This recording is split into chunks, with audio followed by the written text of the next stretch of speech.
Alors l'énergie du 7, c'est vraiment deux axes au niveau de la recherche et de l'analyse. Les 7 ont toujours besoin de comprendre ce qui les entoure. On ne peut pas employer un mot sans qu'ils sachent ce que ça veut dire. Ils ont toujours besoin de connaissances, de passion, d'aller creuser, d'aller rechercher, d'analyser tout ce qu'il peut y avoir. Ils vont dans le détail du détail du détail. Ils ont énormément de connaissances. Ils adorent aussi se former puisqu'il y a ce besoin de connaissances. C'est un peu des rats de bibliothèque où il y a cette capacité à toujours apprendre et à vouloir apprendre et avoir des connaissances importantes.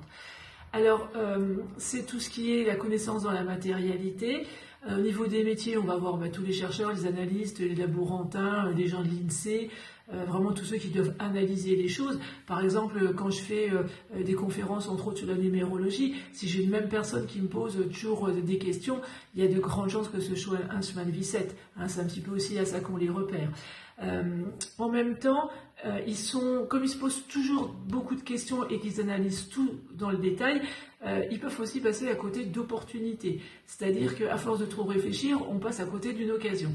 Par exemple, un 7, il va être sur le quai de la gare, il doit prendre le train arrive devant lui, il va se demander si c'est bien celui-là, s'il monte tout de suite ou s'il attend, s'il va en première classe, en deuxième classe, où est-ce qu'il va s'asseoir. Voilà. Et puis le temps qu'il se pose toutes ces questions-là, le train est parti sans lui. C'est un petit peu l'idée, donc il faut faire aussi attention à ce côté-là.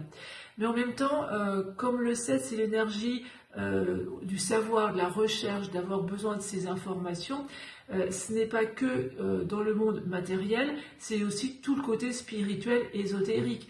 Parce que le 7, c'est aussi la recherche intérieure, la connaissance intérieure, la connaissance de soi. Donc tout ce qui peut être méditation, intériorité, d'accord? Il y a toute cette partie-là aussi à connaître. Donc voilà pour le 7.